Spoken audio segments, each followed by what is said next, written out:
전도서 7장 13절로 14절을 함께 합독합니다. 하나님의 행하시는 일을 보라. 하나님이 굳게 하신 것을 누가 능히 곱게 하겠느냐. 형통한 날에는 기뻐하고 공고한 날에는 생각하라. 하나님이 두 가지를 병행하게 하사 사람으로 그 장래의 일을 능히 헤아려 알지 못하게 하셨느니라. 아멘. 하나님이 행하시는 일을 보라, 이런 제목으로 말씀을 전합니다.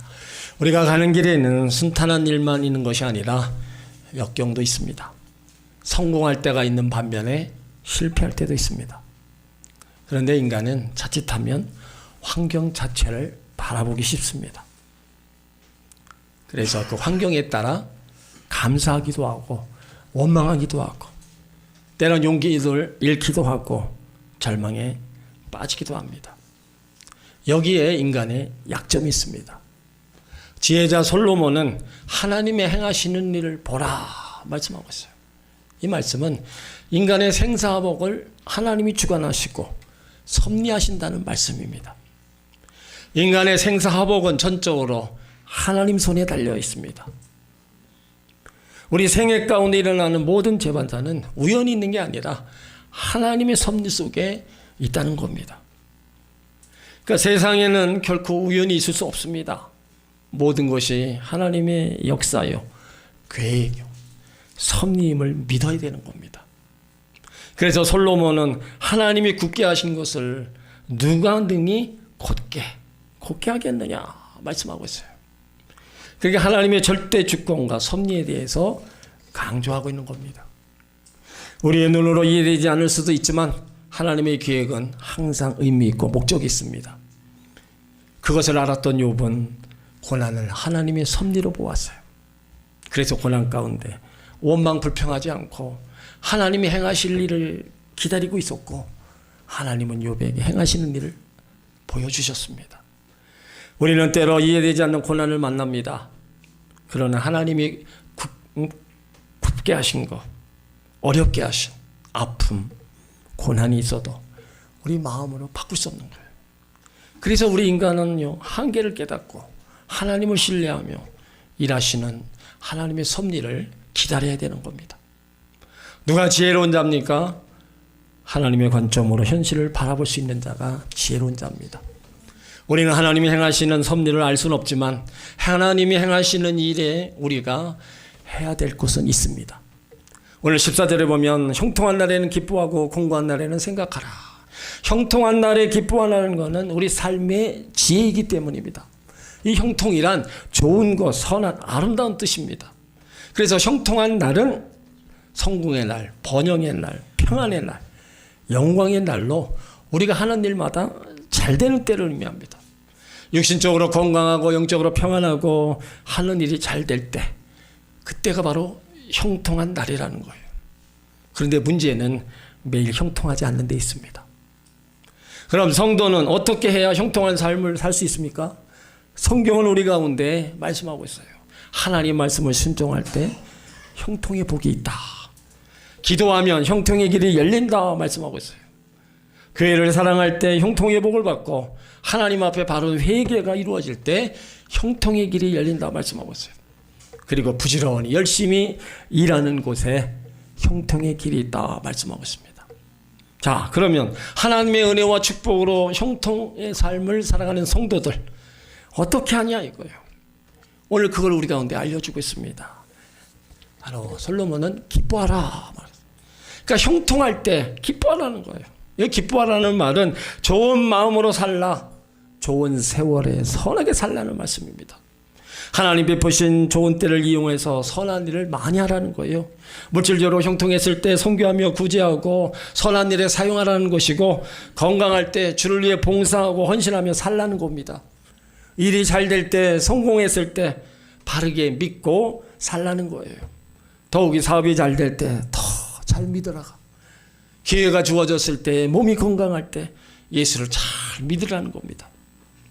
그런데 대부분의 사람들은 형통하고 일이 잘 되면 이제 그 형통을 육체를 위한 기회로 삼고 하나님을 멀리하고 교만하며 쾌락과 방탕에 빠지기 쉽습니다. 가난하고 궁핍함에 처했을 때는 하나님만이 전부였는데 부자가 되고 나서 교만해지고 방탕하여 하나님을 멀리하는 성도가 많이 있다는 겁니다. 사무엘상 12장 2절에 오직 그를 경외하며 너희 마음을 다하여 진실이 섬기라 그랬어요. 변함없는 하나님 섬김, 어느 때나 하나님 섬김, 그거를 우리 가운데 말씀하고 있는 겁니다. 오늘 솔로몬은 기쁨을 누리며 사는 사람의 그 인생의 목적이 뭐냐? 바로 기쁨. 그거를 더 전도서를 통해서 강조하고 있어요. 전도서 3장 12절에 사람이 사는 날 동안 기뻐하는 것보다 나은 것이 없는 줄 내가 알아노라. 그러니까 기뻐하는 것이 행복이요. 기뻐할 줄 모르는 사람은 불행한 사람입니다. 건강에도 기뻐할 줄 모르고 음식을 맛있게 먹을 수 있어도 기뻐할 줄 모르고 밤에 단잠을 잘 수 있어도 기뻐할 줄 모르고 가정에 부모 형제가 있어도 기뻐할 줄 모르는 거네요. 일할 수 있는 일터가 있어도 기뻐할 줄 모르고 몸이 건강해서 기뻐할 줄 모르고 우리가 자유롭게 살 수 있는 나라가 있음에도 기뻐할 줄 모르고 마음껏 기도하고 예배드릴 수 있는 교회가 있으면서도 기뻐할 줄 모르는 사람, 이 사람은 참으로 불행한 사람입니다. 솔로몬을 통해서 주신 하나님의 말씀은요, 형통한 날에는 기뻐하는 거예요. 기쁨을 누릴 줄 아는 사람, 지혜로운 사람이요 행복한 사람입니다. 그러므로 건강하기 때문에 기뻐하고 음식을 맛있게 먹을 수 있기 때문에 기뻐하고 밤에 단잠을 잘 수 있기 때문에 기뻐하고 집이 있고 부모 형제가 있기 때문에 기뻐하라는 거예요. 일할 수 있는 일터가 있기 때문에 기뻐하고 자유롭게 살 수 있는 나라가 있기 때문에 기뻐하고 마음껏 예배드릴 수 있는 교회가 있기 때문에 기뻐하라는 겁니다. 그러니까 모든 것이 하나님의 은혜라고 생각하는 은혜의 사람이 기뻐할 수 있습니다. 자기가 처한 처지에 자족할 줄 아는 사람, 바로 그 사람이 겸손한 사람이고 기뻐할 수 있는 겁니다. 그래서 성품이요 생각과 성품이 단순한 사람이 기뻐할 수 있습니다. 이 기뻐하는 거 하나님의 뜻이고 하나님의 분부입니다. 지금 여러분의 삶은 형통하십니까? 아니면 좀 불통한 게 많습니까? 형통한 것 하나만 있어도 그 형통함으로 인해서 하나님께 감사하고 기뻐하시길 바랍니다. 그 형통함으로 하나님 앞에 나와서 예배드리시기 바랍니다. 하나님을 잊어버리고 사는 것은요 제일 어리석은 겁니다. 나의 형통과 나의 지금의 삶의 평강은요 내가 잘나서 똑똑해서가 아닙니다. 하나님이 은혜고 하나님의 축복임을 믿으시길 바랍니다. 또 형통할 때 하나님과 함께하는 것이 지혜의 삶이고 하나님 주시는 분복임을 믿으시길 바랍니다. 이것이 바로 형통한 자에게 하나님이 주신 거예요. 그러니까 하나님의 섭리는 우리가 알 수 없지만 이런 형통을 주셨을 때 기쁨과 감사 속에 이제 생활하라. 솔로몬이 우리 가운데 말씀하고 있는 거예요. 그리고 하나님이 행하시는 일에 우리가 할 걸 뭐요? 공고한 날에는 생각하라는 겁니다. 여기 공고한 날은 형통이 완전히 반대입니다. 환난의 날이고 실패의 날이고 불행의 날이고 고통과 슬픔의 날입니다. 우리에게 언제 공고한 날이 다가옵니까? 하나님은요 성도를 훈련시키는 과정에서 공고함을 줄 때가 있습니다. 또한 죄악으로 인해서 우리 가운데 공고가 올 때가 있어요. 로마서 2장 9절에 악을 행하는 각 사람의 영에게 환난과 공고가 있다 말씀하고 있어요. 그래서 성경에서 말하는 공고한 날은 삶의 기쁨이 없을 때를 얘기하는 겁니다. 그러면 삶의 기쁨이 없는 날이 언제예요? 자기 일의 보람과 가치를 느끼지 못할 때 기쁨이 없는 겁니다. 그때 사람들은 감정의 상처를 받고 삶의 기쁨을 잃어버립니다. 아무리 경제적으로 풍성하고 지위가 높은 사람이라 할지라도 삶의 현장에서 보람과 가치를 느끼지 못한다면 공고한 사람입니다. 또 공고한 날은요 큰 시험으로 고통을 당할 때입니다. 욥이 고통당할 때 얼마나 아팠겠어요. 하루아침에 많은 재산이 다 날아가고 열자녀가 다 죽고 자신의 몸은 욕창이 들어서 잿더미에 앉아서 기아장으로 몸을 질질 긁고 있어요. 아내는 위로하기커녕 당신이 믿는 하나님을 욕하고 저주하라고까지 합니다. 이것이 시험, 바로 공고입니다. 어떤 유혹이든 시련이든 시험 받는 그 자체는요 고통스러운 거예요. 이기기 힘든 겁니다. 따라서 우리가 시험을 당할 때 우리는 공고해질 수밖에 없는 거예요. 또 죄악으로 인한 하나님의 진노가 내려질 때 바로 공고합니다. 소돔과 고모라 성이 죄악으로 하나님의 심판을 받게 되었을 때 많은 백성들이 공고함에 빠졌어요. 우리도요, 죄악으로 환경 속에 공고하게 되는 일들이 많습니다. 그런데 이런 공고한 날에 우리가 더 정신을 차려야 된다는 거예요. 사람이 성공적인 삶을 사느냐, 실패의 삶을 사느냐, 어떤 어려움 가운데에서도 좌절하지 않고 어려움을 잘 극복하느냐, 잘 극복하지 못하느냐, 거기에 우리의 마음가짐이 달려있다는 겁니다. 그러니까 성공한 사람들의 뒷이야기는요, 어려움을 잘 참아냈다는 겁니다. 그러니까 많은 사람들이 공고한 날을 맞게 되면 쉽게 좌절하고 포기하고 원망과 불평으로 비관을 비판하게 있습니다. 부모에 대해서도 가만히 있지 않습니다. 내가 부모를 잘 만났기 때문에 이 고생 안 하는데, 형제들에 대해서도 형제들이 조금 도와주면 되는데, 여러 가지로다가 원망과 낙심과 불평을 하면서 좌절에 빠지는 거예요. 그러나 성공한 사람들은요, 절대로 낙심하지 않고 좌절하지 않고 원망하지도 않습니다. 욥은 공고한 중에 어리석게 하나님을 향해 원망하지 않았어요. 그러니까 믿음의 사람들은요, 공고한 날에 원망이나 불평이 해결책이 아닙니다. 이것은 더 낙심에 빠지게 됩니다. 그러다 보면 더 약해지는 거예요. 잠언 24장 10절에 내가 만일 환난 날에 낙담하면 내 힘의 미약함이 보임이니라. 공고한 날에 낙심에 빠지면 인생살이는 더 고달파진다는 거예요. 또 낙심하며 살다 보면 자포자기 되고 자신도 모르는 사이에 범죄의 수렁에 빠질 수도 있는 겁니다. 그럼 믿음의 사람들이 공고할 때 무엇하라는 겁니까? 공고할 때 한번 생각해 보라는 거예요. 여기 생각하라는 말은요, 반성하다, 찾으라, 결심하다는 뜻이 담겨 있습니다. 또한 공고한 날이 오기 전에 미리 기도하고 고민하라는 말씀이기도 합니다. 그 고민이라고 모두 부질없는 게 아닙니다. 때로는 마땅히 할 고민이 있습니다. 이런 고민은요, 모두 하나님이 주신 고민입니다. 이런 고민은 더 할수록 좋고 사람으로 하여금 성숙하게 하는 겁니다. 그리고 우리가 고난당할 때요, 자신의 잘못을 볼 줄 알아야 되는 겁니다. 자신의 고난과 시련의 이유를 밖에서 찾지 말고 먼저 자신 속에서 찾아라는 거예요. 그래서 내 탓이구나, 내가 잘못했구나, 여기 보라는 게 자신을 보라는 거예요. 연약한 자신, 죄인인 자신을 보며 다른 사람의 형편을 보라는 겁니다. 과거에는 다른 사람이 가난이고 질병이고 슬픔 다 몰랐지만 내가 당하고 보니까 남의 어려운 사정을 이해하게 되고 겸손해지는 겁니다. 그래서 고난당할 때 깊이 생각하고 자신을 반성할 줄 알아야 돼요. 잠언 4장 19절에 악인의 길은 어둠 같아서 그가 거쳐 넘어져도 그것이 무엇인지 깨닫지 못하느니라. 우리가 일이 꼬이고 범사에 안 될 때 자신을 돌아보고 깊이 생각하는 것이 새로운 회복이 되는 것을 아시길 바랍니다. 그래서 믿음의 사람들은 모든 문제를 믿음 안에서 풀어야 돼요. 세상적으로 풀면 더 꼬이고 막히는 겁니다. 그리고 고난당하는 사람은요, 다른 사람을 봐야 됩니다. 이것은요, 다른 사람을 바라보고 위로받고 또 그들을 위로해 주기 위해서입니다. 사람은 똑같이 고난당했을 때 그 사람한테 위로받기를 또 원하고 있습니다. 사업에 망한 사람은요, 성공한 사람이 찾아와 위로해 주는 것보다 같이 망한 사람을 와서 위로해 줄 때 동감이 가는 거예요. 고난당하는 자는 고난당하는 자에게 찾아가서 나도 이런 어려움을 당했습니다, 다시 한번 힘을 내서 일어나세요. 권면하면요, 다시 한번 힘을 내서 위로받고 일어서는 겁니다. 그리고 고난당할 때 하나님을 찾으라는 거예요.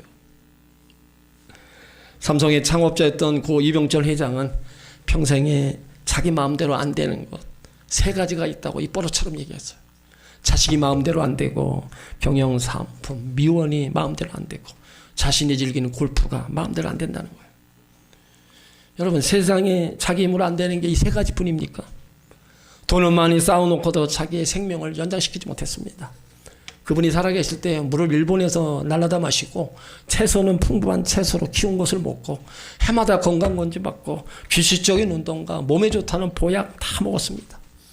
근데 생명은요, 자기 마음대로 어찌할 수 없는 겁니다. 히스기야 왕이 사형 선고를 받고 모든 소망이 끊어졌을 때 하나님을 찾았습니다. 그랬더니 하나님이 그의 생명을 15년이 연장시켜 주었어요. 여러분, 이건 뭘 얘기해요? 고난 당할 때, 어려움을 당할 때 하나님을 찾고 기도할 수만 있다면 그 공고함에서 벗어나는 겁니다. 고난 앞에, 비극 앞에, 질병 앞에, 죽음 앞에 모든 것이 하나님의 목적을 이루는 수단이 되는 것을 믿고 합력해서 선을 이루시는 하나님을 찾을 수 있는 믿음이 있다면 우리는 겁낼 것이 없는 겁니다.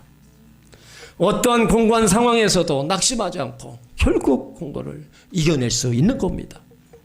그래서 공고한 날을 이기는 힘은요, 결국 기도라는 겁니다. 우리가 때를 따라 돕는 은혜가 얼마나 많이 필요해요.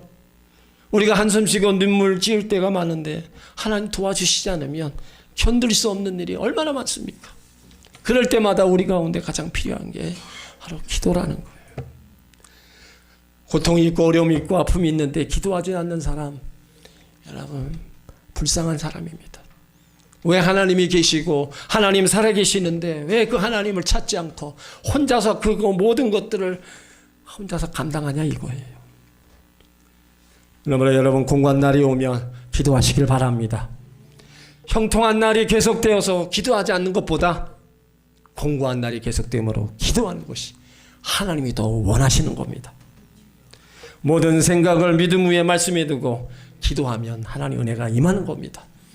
여러분들이 당하는 공고들 걱정하지 마시고 하나님 앞에 기도하시길 바랍니다. 그리하면 하나님께서 나의 공고한 문제를 다 해결해 주실 줄 믿습니다. 또 공고한 날에 생각하라는 건요, 새로운 결심을 하라는 겁니다. 이 공고한 날은 누구에게나 찾아오잖아요. 언제나 갑자기 어느 지경에 빠질지 아무도 몰라요. 그러나 믿음의 사람들은 어떤 지경에 처하더라도 낙심하고 포기해서는 안 된다는 겁니다. 새롭게 결심을 한번 다시 해야 돼요. 내가 하는 일에 최선을 다하지 못했구나. 다시 한번 우리가 결심하고 신앙생활도 못한 거, 예배생활, 기도생활, 봉사하지 못한 거 이제 잘하게 다 기도하며 새롭게 결심을 해야 된다는 겁니다. 그러면 거기에서 다시 회복되고 치유되는 역사를 우리가 볼 수 있는 겁니다. 공고한 날에 원망불평하지 마시고 기도하며 하나님을 찾으시고 새로운 결심으로 나가시길 예수 이름으로 축원합니다. 이렇게 하나님은 형통한 날에 기뻐하고 공고한 날에 생각하라. 그런데 하나님이 이 두 가지를 병행하신다는 겁니다. 우리 인생 여정에 형통한 날, 공고한 날 하나님이 병행하신다는 거는요, 하나님의 은혜고 사랑입니다. 여러분, 형통한 날만 있다면 사람들은요 모두 게을러지고 안일해지고 타락할 겁니다. 공고한 날만 있다면요 모두 슬퍼하고 우울하고 약해지고 낙심하게 될 겁니다. 그래서 하나님께서 형통한 날과 공고한 날을 같이 주신다는 거예요. 그러니까 하나님의 자녀들에게도 형통한 날, 공고한 날 병행하여 주신다는 사실을 아시기 바랍니다. 이것은 우연도 아니고 불행도 아닙니다. 하나님의 섭리고 유익이고 바로 하나님이 마련해 주신 사랑의 배려라는 거예요. 이것을 우리는 깊이 깨달아야 됩니다. 우리에게 중요한 것은요, 사람이지 삶이 아닙니다. 사람이 잘못되면요 그 삶도 잘못되고, 사람이 바로 되면요 그 삶도 바로 된다는 거예요. 그러니까 하나님이 원하시는 건요 사랑 그 자체입니다. 형통한 날과 공고한 날을 병행해 주신다. 우리를 향한 사랑의 배려. 그러므로 형통한 날에는 반드시 공고한 날이 따라오고 공고한 날에는 반드시 형통한 날이 따라옵니다. 인생은요 형통한 날만 계속되는 법도 없고 공고한 날만 계속되지도 않습니다. 빛과 어둠이 계속 교차되고 형통과 공고가 계속 병행됩니다. 이것이 사람마다 다 있습니다. 여러분의 삶이 지금 돈이 궁합니까? 대신 건강할지 모릅니다. 여러분이 건강에 약합니까? 대신 환경이 좋을지 모릅니다. 돈이나 건강이나 다 약합니까? 그 대신에 생을 사는 굉장한 정신력이 있을지 모릅니다. 여러분들이 조그만 집에 사십니까? 그 대신에 걱정거리가 줄어들 겁니다. 여러분의 생을 마음대로 즐기지 못하십니까? 그만큼 지출이 줄어들 거예요. 어떤 사람은 건강이 좋지만 정신적으로 약해서 긴장을 벗어나지 못하는 사람이 있습니다. 어떤 사람은 식탁에서 좋은 음식을 먹을 수 있지만 위장이 탈이 나서 식욕이 없는 사람도 있어요. 어떤 사람은 지식이 많지만 표현하는 재능이 부족합니다. 노동자는 먹는 것이 많든 적든 달게 자지만 부자는 배부름으로 자지 못합니다. 그러니까 사람은 누구에게나 양지와 음지가 있는 거예요. 이것을 하나님이 우리 가운데 다 주신 겁니다. 그러므로 사는 데 있어서 공고할 때가 오거나 형통할 때가 오거나 범사에 하나님을 인정하시기 바랍니다. 그것이 하나님의 섭리고 하나님은 그 속에서 이 일을 병행하시면서 우리에게 하나님이 행하시는 그 일들을 보여주시는 거예요. 그리고 또 하나 하나님이 행하시는 일이 있는데 14절에 보면 그 장래의 일을 능히 헤아려 알지 못하게 하셨다는 거예요. 이것은요, 인간으로 하여금 장래의 일을 능히 헤아리지 못하겠다. 자신의 힘, 능력을 의지하지 말고 하나님을 의지하며 살라는 겁니다. 우리는 미래에 뭐가 있는지 알 수 없습니다. 적을 만날지 동지를 만날지 알지 못해요. 무슨 일을 만날지 알 수 없는 것이 우리 미래입니다. 그렇기 때문에 하나님이 그 미래를 우리에게 주지 않고요, 하나님이 가지고 계신 거예요. 정말 이건요, 감사한 겁니다. 여러분, 내일 일을 모르는 게 축복입니까? 저주입니까? 내일 일을 알아야 돼요? 몰라야 돼요? 여러분, 내일 일을 안다고 생각해 보세요. 좋은 일이 앞에 있는 사람은 흥분하고 펄펄 뛸 겁니다. 근데 나는 얼마 안 가서 죽는구나. 그걸 알아보세요. 비관하고 절망할 겁니다. 여러분, 미래는요, 그래서 하나님이 잡고 계시는 거예요. 절대로 보여주지 않다가 때가 되면 보여주시는 거예요.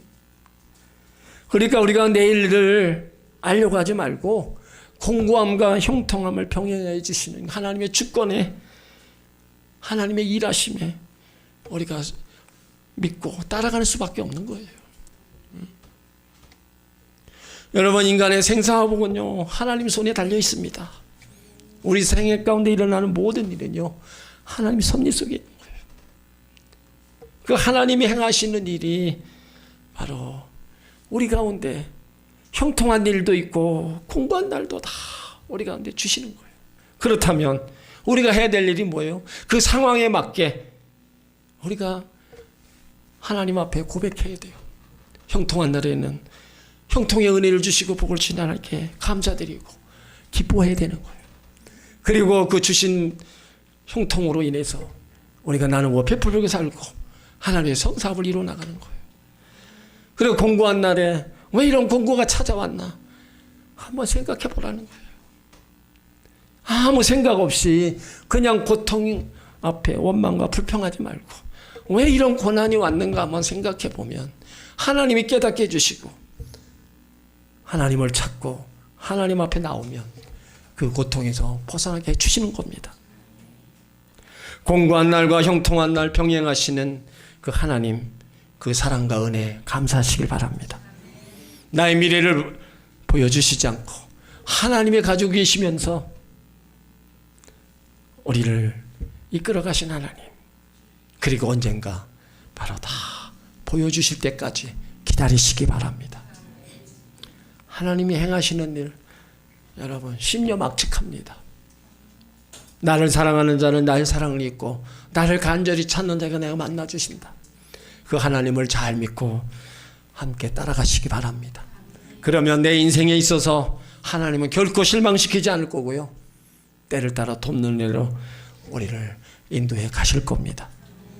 여러분 모두가 다 하나님의 은혜와 사랑 안에서 영혼육이 강건하시고 생명을 얻되 풍성히 얻는 그런 은혜가 늘 넘쳐나기를 예수 이름으로 축원합니다. 아멘.